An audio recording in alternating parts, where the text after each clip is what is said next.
Right, so welcome to episode 20 of the Austin 7 special build. So quite a bit to get through in this episode. I'm going to go to Beaulieu to an Austin 7 show. I've arranged to pick up some wheels. I've got Chris from the bracket factory coming over, so it'd be nice to finally meet him in person. What else is there? I'll show you the fuel tank. You'd think I'd have all this ready before I started this. Show you the fuel tank, and then we're going to start the bulkhead. Now there's quite a bit to do on the bulkhead, and I can't go into too much detail yet because I need to finalise the pedal positions. So the body needs to come off, and that's probably going to be the next episode. So not so much of a fabrication episode, but just a general catch up, just what I'm going to be doing. It's all Austin 7 related, so enjoy and stick around.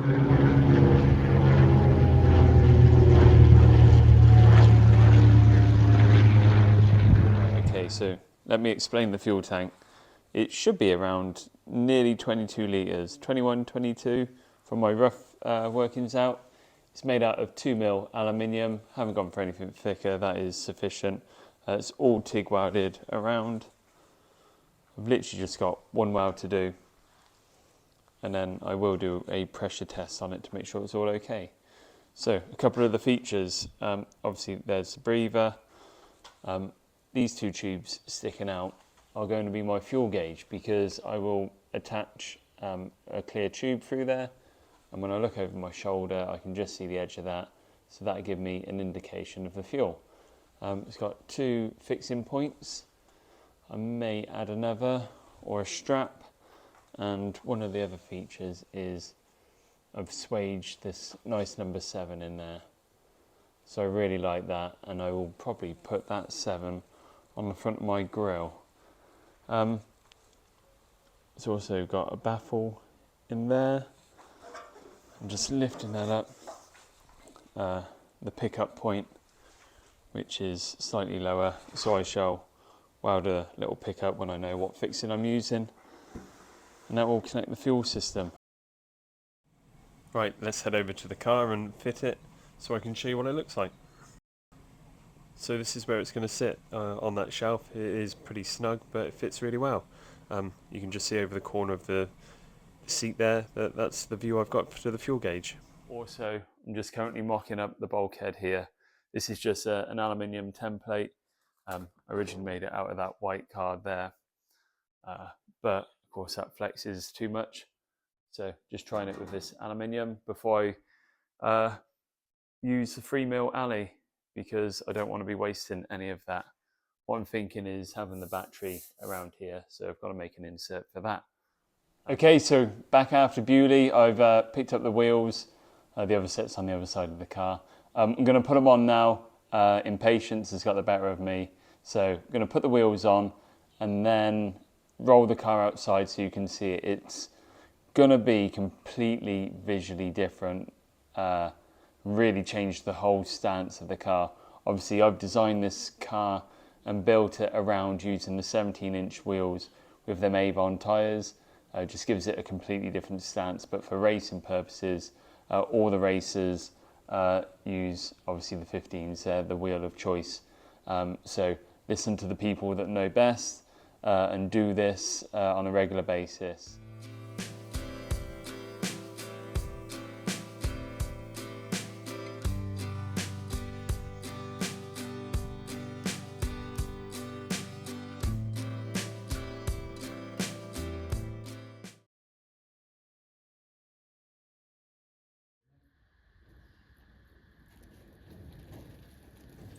So the whole idea of getting the 15s is to use on track and hill climb events, basically.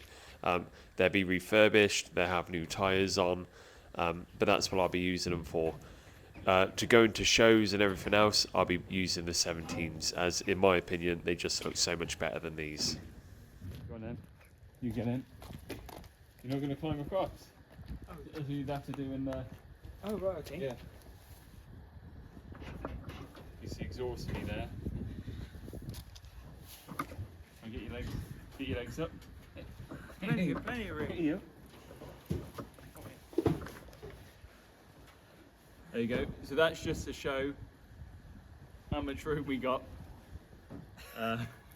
Loads of room. No, it's all right. We got plenty of room. Yeah, it's all right. It's pretty good. You all right? Yeah. You just watch the sharp edge. A bit close here, but I mean, yeah. It's all good. Yeah, nice. Right, I'm just going to quickly show you the 15s. Obviously, the fronts are very different. The centre of the wheel doesn't fit over the hub. As you can see here, it sits on the outside. And that allows you to put an aluminium vented disc on the outside of the hub there, and that allows you to get cooling into the brakes. The whole idea for the 15s is you can get a modern wider tyre on there, and with the 15-inch wheels you can improve the acceleration. The backs use the standard wheel setup, but you spoke them slightly different, so they sit further away from the body, which is good because the body's pretty close on this car. Okay, so I started making the bulkhead as you've seen, but I've ran into a bit of an issue. And the issue with that is I was trying to get my patterns all even and marked out, and something wasn't right. It was an anomaly somewhere. And what I think it was the rubbers that I was using to hold the gearbox and the engine in place were just too soft, and it was pushing the engine over to one side. It was fine for the dummy run that we used out in the field, but now for final mock-up it just isn't good enough. So the body, there you go, the body is now off the chassis.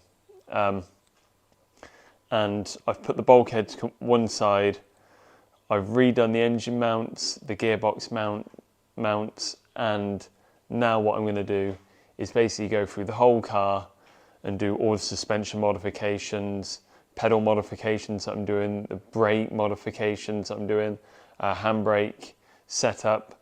I'm doing loads of things to it. I'm not going to show a great deal of it. So I will show little bits of it, but I'm not going to go into great detail of it.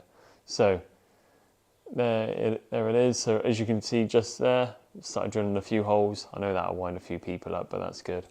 But I'll show you a couple of the suspension and brackets that I'm making for the rest of the chassis. Okay, so let me just talk you through some of the modifications that I'm literally playing around with at the moment. These aren't set in stone.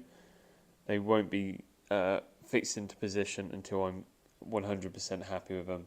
But the first noticeable one is the track rod at the front there. That is normally positioned behind the spring there, but because I need some extra clearance, I've moved it to the front. I've added that stiffener plate in, that isn't welded in yet, with the 7 holes there, so I think that looks really smart. The other noticeable modification I've done there is the steering arm reinforcement. So if I just come around here, you can see that. Looks really smart. The panhard rod with 7 descending holes, 7 larger ones through there. Also the tie rod. This is definitely different, but this is a copy of one of the works cars that are in the Motor Museum. So all these things are ideas that are out there already. This isn't me trying to be clever and reinvent the wheel, but if I can get them to work on this car and improve the handling, I'll definitely use them. Just at the back, I'm just mocking up a tie rod there, gearbox mount, new engine mounts, sorting out the pedal position. So lots to do, lots to be getting on with. Once I'm happy and confident this is all going to work, I'll start locking it into place. Right, okay, so let me just show you a couple of things. This is a handbrake mechanism, or a brake mechanism actually, for a standard little 9. I'm looking to use that as a separate handbrake through here. I literally want a handbrake that puts on the back wheels and not the all 4 wheels. So I'm just working on that at the moment, going through a few mock-ups. I've got a design that I'm really excited about. Right, I got Chris from the Bracket Factory over today to talk all things metalwork and just hopefully point him in the right direction when it comes to metal shaping and the tools he needs. So I've set him up on the wheel. He's given it a go. I've nearly finished, Tom. I've nearly finished making the new toilet roll holder for your car. Yeah, no, it's cool. Please go check Chris's channel out. the Bracket Factory. I'll put a link in the description. He's got an amazing project on at the moment.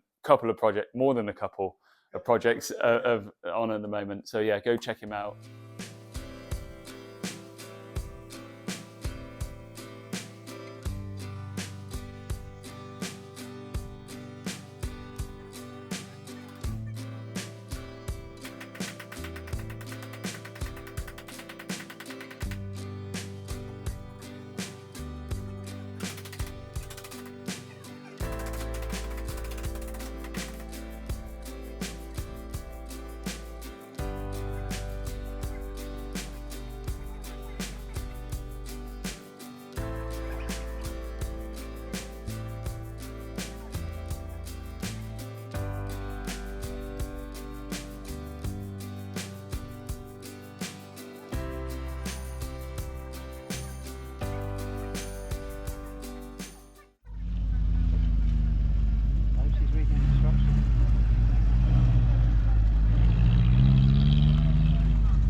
So here's a few short clips from my time at Beaulieu. I recorded all of this on my GoPro and I've had a bit of an error with it and lost a load of footage. But this is all I could manage to salvage, so hopefully you enjoy and get a gist of what the day was like.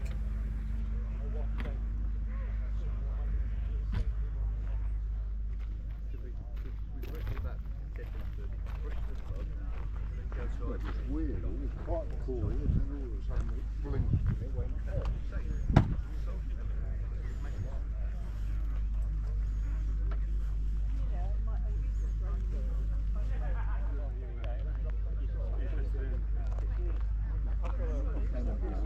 Some people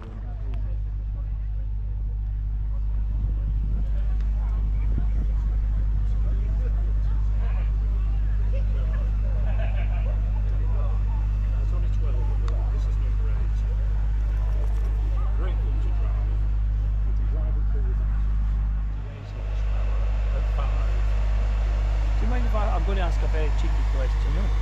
mind yourself on I've loved all of them. I love them all. In fact, it's hard to say what I like the most. What would you spend? well, in PSCC equipment.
Go careful, Andy. Andy. Oh, I can't see where he's heading for.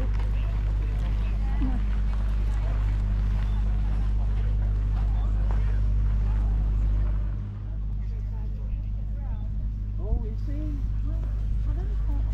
When he has his heavy plate down, put through the thing, Oh. and then all of a sudden his foot turned around like that.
So I'll quickly show you my new work top.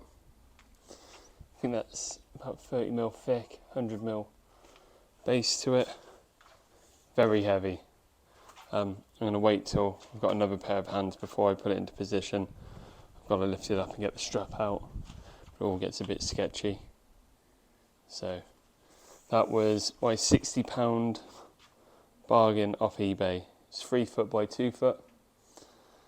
And yeah, good find that. Right, okay, so that brings us to the end of the episode. Bit of a messy one, but it's another episode that's out there, I suppose. Beaulieu was a bit of a, it was a great day, but a bit of a nightmare for filming. The GoPro, just kept overheating. I had issues with the battery, the SD card, and then trying to load it all. The footage that I put on is all the footage that I could salvage from the day. Now I filmed loads, but that's all I've got, so that was a bit of a shame. Moving forward with the car, the modifications that I'm doing are very subjective, and are not going to be to everyone's taste. Now, this is partly why I'm not going to be filming loads of this. Now, I'm not saying that you should be doing it like this, I'm dictating to people, or I don't want to influence anyone on these modifications. These are just modifications that I'm doing from my bit of research that I've done, and this is the way I'm going to go about it. You know, I will probably make mistakes throughout this whole process. People will be watching this going, that won't work, why are you doing that? And then other people will have a completely different opinion.